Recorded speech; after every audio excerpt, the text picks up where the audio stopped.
दिल्ली दंगों के आरोपी अमानतुल्लाह खान को पुलिस लगातार ढूंढ रही है और इस बीच तमाम तरह के कयास, आरोप प्रत्यारोप का दौर भी शुरू हो गया है, जो कि हमेशा से होता है। देखिए, अगर मुस्लिम चेहरे की बात करें तो आम आदमी पार्टी के सबसे पॉपुलर मुस्लिम फेस हैं दिल्ली में अमानतुल्लाह खान, और अभी अभी ओखला से जीतकर नवनिर्वाचित विधायक भी बने हैं। एक विधायक हैं, जीत कर आए हैं, तो ऐसे में बवाल किस बात का हो रहा है?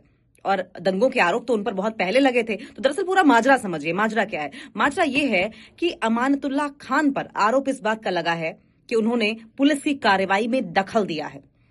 हुआ यूं कि जामिया नगर इलाके में एक आरोपी को पकड़ने के लिए जब पुलिस पहुंची तो आरोप इस बात के लिए लगे कि अमानतुल्लाह खान ने उस आरोपी को फरार होने में मदद की है, और जो पुलिसिया कार्रवाई है उसमें उन्होंने बाधा पहुंचाई है, और इसी बात को लेकर लगातार अब बखेड़ा खड़ा होता हुआ दिखाई दे रहा है। दरअसल अमानतुल्लाह खान से उसके बाद जब पुलिस ने संपर्क करने की कोशिश की तो कहा यह गया कि अमानतुल्लाह खान उस इलाके में है ही नहीं, अमानतुल्लाह खान अपने घर पे नहीं मिला, और जब अमानतुल्लाह खान को फोन किया गया तो उनका फोन भी स्विच ऑफ आ रहा है। अब ऐसे में अमानतुल्लाह खान अचानक प्रकट हुए हैं, अचानक उनका बयान सामने आया है। उन्होंने एक चिट्ठी लिख दी है। चिट्ठी किसको लिखी है? पुलिस को लिखी है। दिल्ली पुलिस को चिट्ठी लिखकर ये खंडन किया है कि तमाम तरह की जो अफवाहें फैल रही हैं वो अफवाहें गलत हैं। मैं फरार नहीं हूं, मैं अपनी कॉन्स्टिट्यूंसी में ही हूं। और आपको बताएं कि जो लास्ट लोकेशन अमानतुल्लाह खान की मिली थी वो मीठापुर में मिली थी, जबकि अमानतुल्लाह खान को पकड़ने के लिए छापेमारी दिल्ली से लेकर, राजस्थान से लेकर, हरियाणा से लेकर तमाम जगहों पर हो गई। लेकिन अब अमानतुल्लाह खान जब सामने आए हैं तो अमानतुल्लाह खान की ओर से कहा गया है, दरअसल वो सामने नहीं है, उन्होंने चिट्ठी लिखी है कि अफवाहें ना फैलाई जाए, मेरे खिलाफ साजिश ना की जाए, गलत बातें ना फैलाई जाए, मैं तो अपनी कॉन्स्टिट्यूंसी में ही हूं। हालांकि सवाल यह भी उठ रहा है कि अगर अमानतुल्लाह खान अपनी कॉन्स्टिट्यूंसी में हैं तो पुलिसिया कार्रवाई में मदद क्यों नहीं कर रहे हैं, बाधा क्यों डाल रहे हैं? सवाल यह भी है कि अगर वो अपनी कॉन्स्टिट्यूंसी में है तो आखिर क्या बड़ी वजह है कि उनका फोन स्विच ऑफ जा रहा है? सवाल यह भी है कि वो कॉर्पोरेट पुलिस को क्यों नहीं कर रहे हैं, क्योंकि अगर वो इस तरीके से नदारद रहेंगे तो अमानतुल्लाह खान पर तो सवाल खड़े ही खड़े होंगे। लेकिन इससे बड़ी बात यह है कि अमानतुल्लाह खान आखिर सामने क्यों नहीं आ रहे हैं? अगर वो सामने आ जाएंगे तो जाहिर है सवाल उठने बंद हो जाएंगे, दूध का दूध पानी का पानी हो जाएगा। लेकिन ये कोई पहली बार नहीं है जब अमानतुल्लाह खान इस तरीके से विवादों में घिरे हैं। आप जानते हैं कि 11 संगीन धाराओं के तहत उन पर मामला दर्ज किया गया है। और अमानतुल्लाह खान की अगर हिस्ट्री की बात करें तो अमानतुल्लाह खान पर न सिर्फ ये पुलिसिया कार्रवाई में, क्योंकि क्राइम ब्रांच की टीम जब गिरफ्तार करने पहुंची थी तो उन्होंने भीड़ इकट्ठा कर ली, इस तरह के आरोप उन पर लग रहे हैं, तो ये कोई ऐसा पहला मामला नहीं है।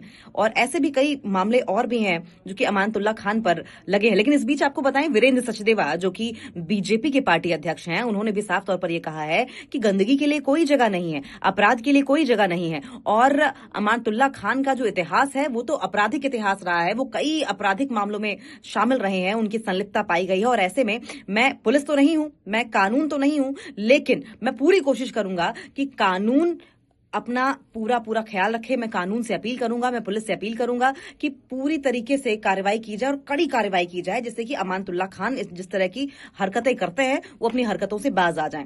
तो ये तो रही बात अमानतुल्लाह खान, और बीजेपी इसको लेकर क्या कह रही है। अब देखिए, अब जब डीसीपी का बयान सामने आया तो डीसीपी की ओर से केवल इस बात की जानकारी दी गई थी कि हाँ, एक चिट्ठी तो आई है, लेकिन उन्होंने अमानतुल्लाह खान की लोकेशन को लेकर कुछ भी नहीं कहा है। और सवाल उनकी ओर से भी उठाए यही गए हैं कि अगर अमानतुल्लाह खान कहीं गए नहीं है और अपनी कॉन्स्टिट्यूंसी में है तो सामने आए, सामने आकर बात करें।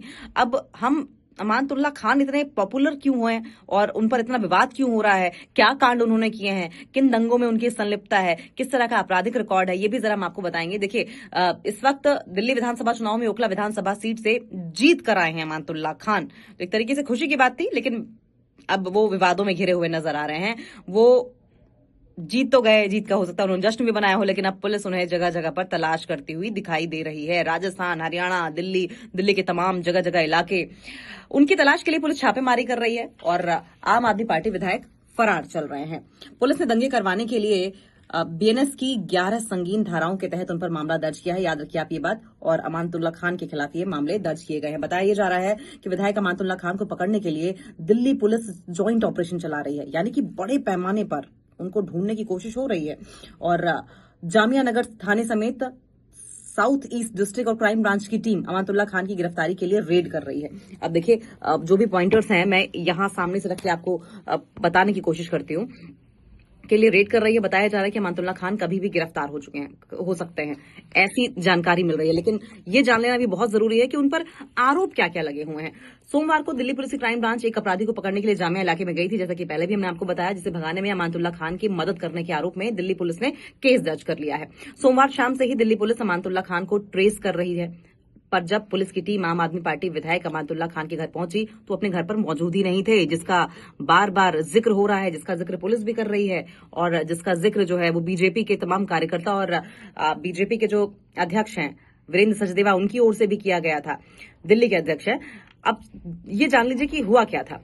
दरअसल आम आदमी पार्टी विधायक अमानतुल्लाह खान के खिलाफ जामिया में पुलिस कार्रवाई में बाधा डालने का मामला सामने आया है। बताया जा रहा है कि पुलिस की आपराधिक शाखा में जामिया ने शाहबाज खान को हिरासत में लेने के लिए अभियान चलाया था, जिस पर हत्या के प्रयास का आरोप है। यानी कि एक हत्या के आरोपी को बचाने की कोशिश अमानतुल्लाह खान की ओर से की गई है, ये बड़ा सवाल उठ रहा है। पुलिस ने जब आरोपी को हिरासत में लिया तो अमानतुल्लाह खान के समर्थकों ने उसकी गिरफ्तारी की वैधता पर सवाल उठाने शुरू कर दिए और वहां पर भीड़ इकट्ठा हो गई, जिसकी वजह से पुलिस उस शख्स को गिरफ्तार नहीं कर पाई। धक्का मुक्की हुई और धक्का मुक्की जब होने लगी, भीड़ हुई, तो उसके बाद जो आरोपी था वो फरार हो गया। दिल्ली पुलिस की क्राइम ब्रांच की टीम ने सोमवार को जामिया इलाके में भगोड़े आरोपी शाहबाज खान को पकड़ने के लिए रेड की थी और इसी दौरान पुलिस ने उसे हिरासत में भी ले लिया। उस पर हत्या के प्रयास का मामला दर्ज है, लेकिन पुलिस की कार्रवाई के दौरान कुछ स्थानीय लोगों ने इसका विरोध किया, जिससे कि स्थिति तनावपूर्ण हो गई। पुलिस और स्थानीय लोगों के बीच में झड़प, धक्का मुक्की जैसी तनावपूर्ण चीजें हो गई और उसके बाद फिर शाहबाज खान को भागने का मौका मिल गया। शाहबाज खान ने मौके का फायदा उठाया और वो वहां से फरार हो गया। अब देखिए अमानतुल्लाह खान पर क्या क्या धाराएं लगी है, इसका भी जिक्र कर ले हम। बीएनएस की धारा 191(2) साधारण दंगे का आरोप है इन पर। 190 में किसी गैर कानूनी सभा का हिस्सा होना भी है। इसके अलावा अगर हम बात करें तो धारा 221 के तहत किसी सरकारी कर्मचारी के काम में बाधा डालने का आरोप इन पर धारा लगी है। धारा 121 लगी है, सरकारी कर्मचारी को चोट पहुंचाना। इसके अलावा सरकारी कर्मचारी को ड्यूटी से रोकने के लिए आपराधिक बल का प्रयोग करने वाली धारा भी इन पर लगी है। न सिर्फ इतना, बल्कि आपको बताएं कि आपराधिक धमकी की भी धारा, उस पर हत्या के प्रयास का मामला दर्ज है, लेकिन पुलिस की कार्रवाई के दौरान कुछ स्थानीय लोगों ने इसका विरोध किया, जिससे कि स्थिति तनावपूर्ण हो गई। पुलिस और स्थानीय लोगों के बीच में झड़प, धक्का मुक्की जैसी तनावपूर्ण चीजें हो गई और उसके बाद फिर शाहबाज खान को भागने का मौका मिल गया। शाहबाज खान ने मौके का फायदा उठाया और वो वहां से फरार हो गया। अब देखिए अमानतुल्लाह खान पर क्या क्या धाराएं लगी है, इसका भी जिक्र कर ले हम। बीएनएस की धारा 191(2) साधारण दंगे का आरोप है इन पर। 190 में किसी गैर कानूनी सभा का हिस्सा होना भी है। इसके अलावा अगर हम बात करें तो धारा 221 के तहत किसी सरकारी कर्मचारी के काम में बाधा डालने का आरोप इन पर धारा लगी है। धारा 121 लगी है, सरकारी कर्मचारी को चोट पहुंचाना। इसके अलावा सरकारी कर्मचारी को ड्यूटी से रोकने के लिए आपराधिक बल का प्रयोग करने वाली धारा भी इन पर लगी है।